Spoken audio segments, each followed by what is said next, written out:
ಈ ಎಲ್ಲ ಸಾಕ್ಷ್ಯಾಧಾರಗಳನ್ನು ಕೂಲಂಕುಷವಾಗಿ ಪರಿಶೀಲಿಸಿದ ನಂತರ ನ್ಯಾಯಾಲಯವು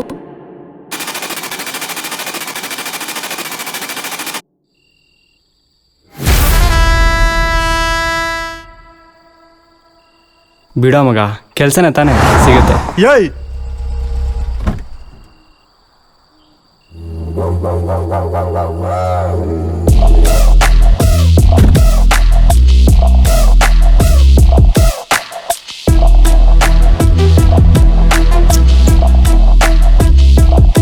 ನನ್ನ ಸ್ವಂತ ಅಣ್ಣನ ಮಗ ಕೈಯಲ್ಲಿ ಫೈಲ್ಸ್ ಇಟ್ಕೊಂಡು ಈ ಥರ ರೋಡಲ್ಲಿ ಅಲಿತಾ ಇದ್ರೆ ಅಲ್ವಾ, ನನಗೊಂದು ಮಾತು ಹೇಳಬಾರ್ದ? ನನ್ನ ಕಾರ್ಗೆ ನಿನ್ನನ್ನು ಪರ್ಮನೆಂಟ್ ಡ್ರೈವರ್ ಆಗಿ ಇಟ್ಕೋತಾ ಇದ್ದೆ.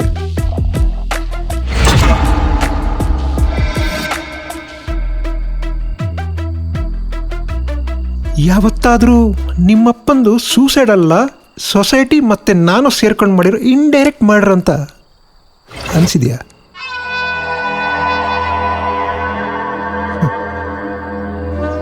ಅಮ್ಮಂಗೆ ತುಂಬಾ ಒಂಟಿ ಫೀಲ್ ಆಗ್ತಿರ್ಬೇಕಲ್ಲ. ಮನೆ ಪತ್ರ ಇನ್ನೊಂದು 15 ದಿವಸದಲ್ಲಿ ದುಡ್ಡು ವಾಪಸ್ ಕೊಡ್ಲಿಲ್ಲ ಅಂದ್ರೆ ಬೀದಿಗೆ ಬಂದ್ಬಿಡ್ತೀಯ.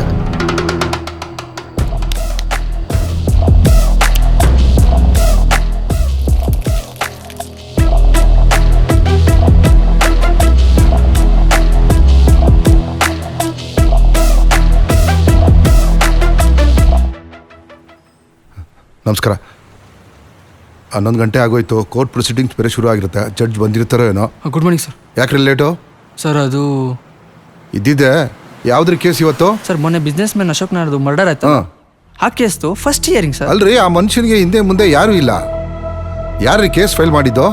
ಸರ್ ರಾಘವ್ ಅಂತ, ಫೇಮಸ್ ಆಥರ್, ನನ್ನ ಫೇವ್ರೇಟ್ ಸರ್ ಅವರು. ಪ್ರೈಮ್ ಸಸ್ಪೆಕ್ಟ್ ಯಾರು? ಸರ್ ಸಚ್ಚಿದಾನಂದ್ ಅಂತ, ಅವ್ರ ಅಣ್ಣನ ಮಗ. ಮರ್ಡರ್ ಆಗಿದ್ದು ಹಿಂದಿನ ದಿವಸ ಅವರಿಬ್ರಿಗೂ ಚಿಕ್ಕದ ಕಿರಿಕಾಗಿತ್ತಂತೆ. ಕಿರಿಕೋ? ಸರ್ ವಾಗ್ವಾದ ಸರ್, ವಾಗ್ವಾದ ಆಯ್ತು. ಇಂಟಿಮೇಟ್ ಮಾಡಿದ್ರಾ? ಹಾ ಸರ್, ಹಾ ಸರ್. ಏಯ್ ಕಾಣಿಸಲ್ವೇನ್ರೆ? ಸಾರಿ ಸರ್. ಸರ್ ಇವರೇ Raghav sir. Oh, I witness alright, ಅವನು ಕಣ್ಣೇ ಕಾಣಿಸಲ್ಲ. ಅವನೇನ್ ರಿಪ್ರೂವ್ ಮಾಡ್ತಾನೆ ಕೋರ್ಟಲ್ಲಿ? ಸರ್ ಅದೇ ಸರ್ ನೋಡಬೇಕು. Your honour, under section 164 of the CRPC, mister Raghav ಅವರು ಅಶೋಕ್ ನಾಯರ್ ಮರ್ಡರ್ ಕೇಸಲ್ಲಿ ವಾಲಂಟಿಯರ್ ಆಗಿ ಸ್ಟೇಟ್ಮೆಂಟ್ ಕೊಡಕ್ಕೆ ಬಂದಿದ್ದಾರೆ. ಪ್ರೊಸೀಡ್.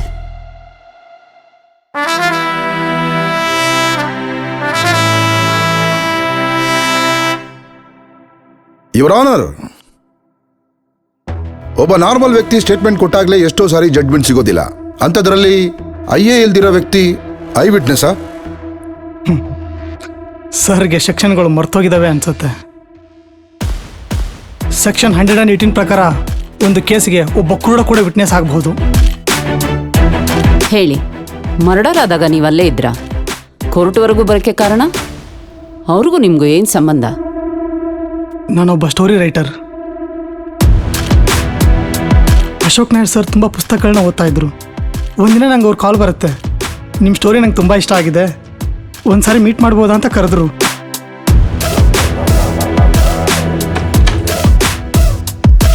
ಆ ಕತೆ ಹಿಂದೆ ಇದ್ದಿದ್ದು ಒಬ್ಬ ಕುರುಡನ ದೃಷ್ಟಿ ಅಂತ ಅವತ್ತು ಅವ್ರಿಗೆ ನಂಬಕ್ಕೆ ಆಗಿರಲಿಲ್ಲ. ಹೋಗ್ತಾ ಹೋಗ್ತಾ ನಾವು ತುಂಬ ಕ್ಲೋಸ್ ಆದ್ವಿ. ಆ ದಿನ ನನ್ನ ಕಣ್ಣು ಆಪರೇಷನ್ ಇತ್ತು. ಇನ್ಫ್ಯಾಕ್ಟ್ ದುಡ್ಡು ಜೊತೆಗೆ ಅವರೇ ಎಲ್ಲ ಪ್ರೊಸೀಜರ್ ನೋಡ್ಕೊಂತೀನಿ ಅಂದಿದ್ರು. ಆದರೆ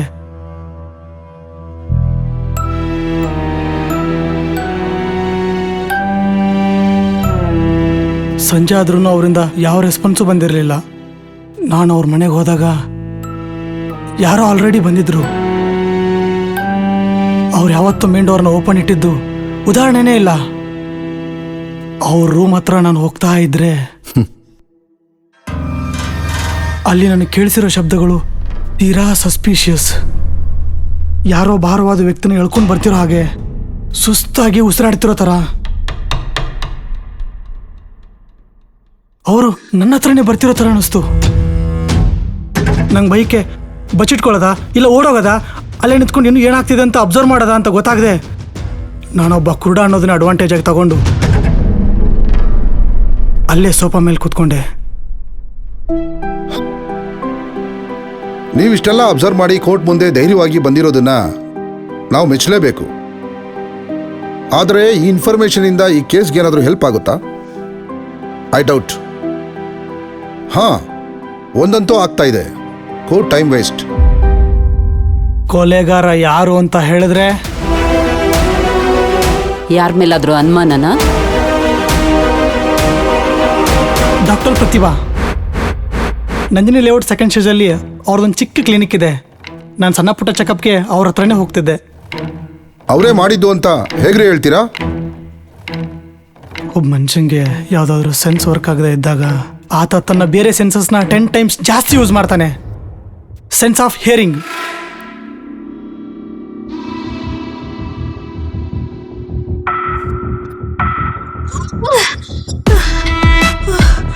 ಮೇಲೆ ಸಮ ಯೋಗ ತಳ್ಳ ಜೋರಾಗಿ ಫಾಸ್ಟ್.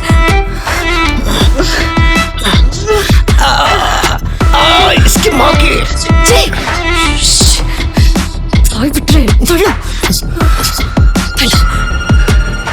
ಅದೇ ವಾಯ್ಸ್ ನನಗೆ ಕ್ಲಿನಿಕಲ್ಲಿ ಕೇಳಿಸ್ತಾ ಇದ್ದಿದ್ದು. ಸೆನ್ಸ್ ಆಫ್ ಸ್ಮೆಲ್, ಅವ್ರು ಹಾಕೊಳ್ಳೋ ಪರ್ಫ್ಯೂಮ್ ಆ್ಯಂಡ್ ಅವ್ರು ಸ್ಮೆಲ್ ಮಾಡೋ ರೀತಿ. ಅವ್ರು ಅವತ್ತು ನನ್ನ ಹತ್ರ ಬಂದಾಗ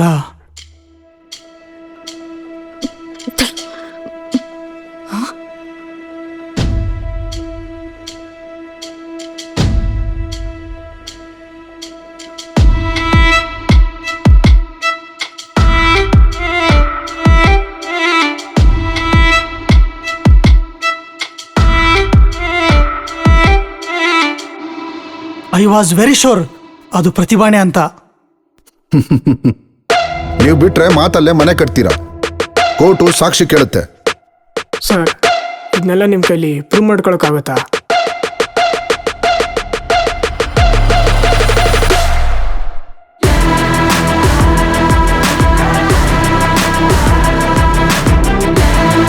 ಇದರಲ್ಲಿ ನಾನು ಅವತ್ತು ಕೇಳಿಸ್ಕೊಂಡಿರೋ ಪ್ರತಿಯೊಂದು ಶಬ್ದನೂ ರೆಕಾರ್ಡ್ ಆಗಿದೆ.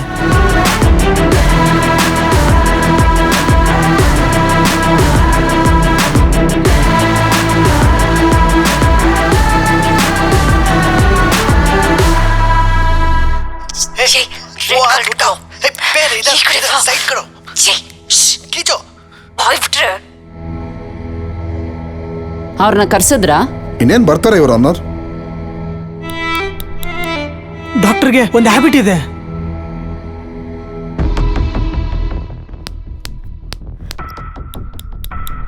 ಕಟ್ಕಟೆಗೆ ಬನ್ನಿ.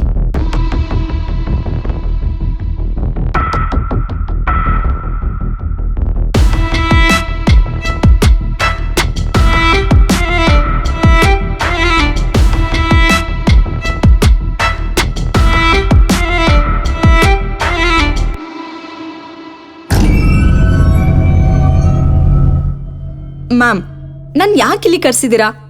ಇವ್ರಿಗೆ ಯಾರು? ನನ್ಗೇನೂ ಅರ್ಥ ಆಗ್ತಿಲ್ಲ. ತಗೊಳ್ರಿ.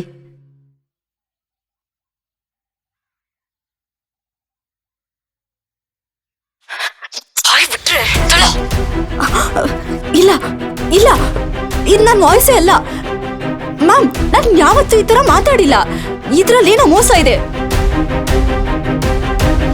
ಇದರಲ್ಲಿ ಪ್ರತಿಭಾ ಅವ್ರ ಜೊತೆ ಇನ್ನೊಂದು ವ್ಯಕ್ತಿ ವಾಯ್ಸ್ ಕೇಳ್ತಿದ್ಯಲ್ಲ, ಅವ್ರ ಬಗ್ಗೆ ಏನಾದರೂ ಹೇಳಕ್ಕಾಗುತ್ತಾ?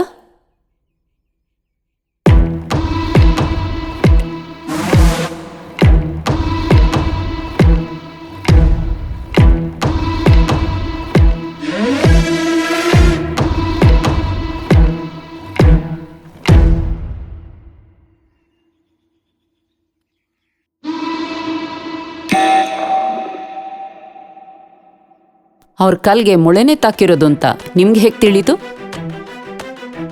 ಮನೆ ಅವತ್ತು ಪಿನ್ ಡ್ರಾಪ್ ಸೈಲೆಂಟ್ ಇತ್ತು. ಅವನ್ ಕಿರ್ಚೋವರೆಗೂ ನನಗೆ ಕೇಳಿಸಿದ್ದು ನಾರ್ಮಲ್ ಹೆಜ್ಜೆ ಸದ್ದು. ಆದರೆ ಅವನ್ ಕಿರ್ಚಿದ ಮೇಲೆ ಕೇಳಿಸಿದ್ದು ಯಾರೋ ಕುಂತ್ಕೊಂಡು ಬರ್ತಿರೋ ಥರ ಇತ್ತು.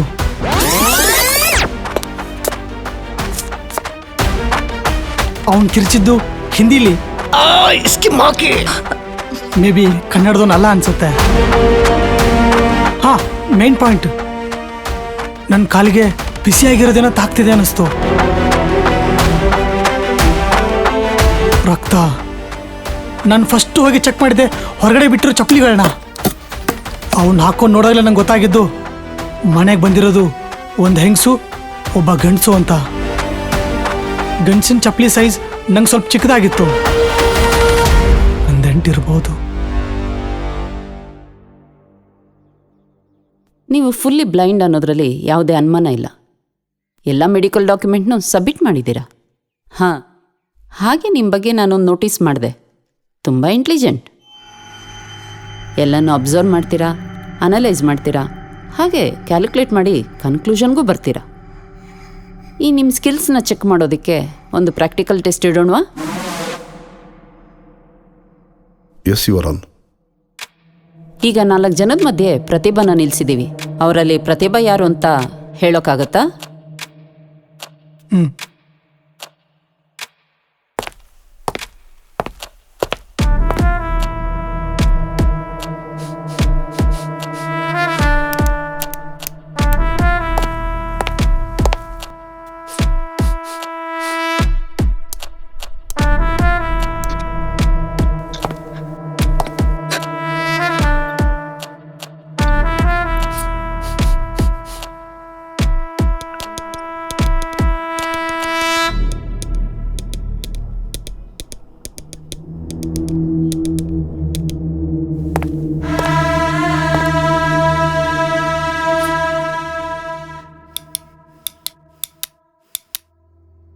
ಮೇಡಮ್, ಇವರೇ ಪ್ರತಿಭಾ.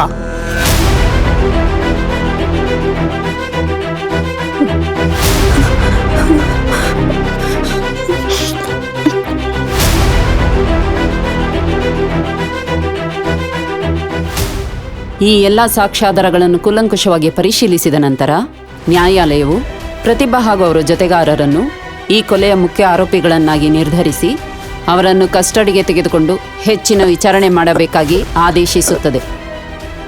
ಮುಂದಿನ ಹಿಯರಿಂಗ್ 15 ದಿನಗಳ ನಂತರ.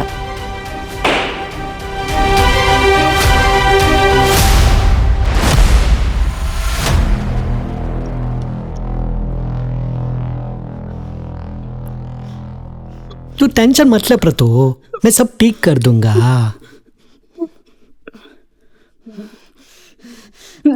ಏಯ್, ಯಾರು ನೀನು?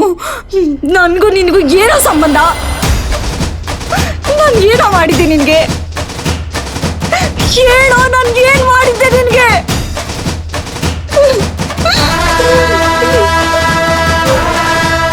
ನಾನೊಬ್ಬ ಸ್ಟೋರಿ ರೈಟರ್.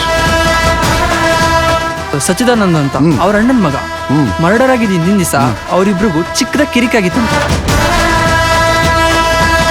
ಆ ದಿನ ನನ್ನ ಕಣ್ಣು ಆಪರೇಷನ್ ಇತ್ತು.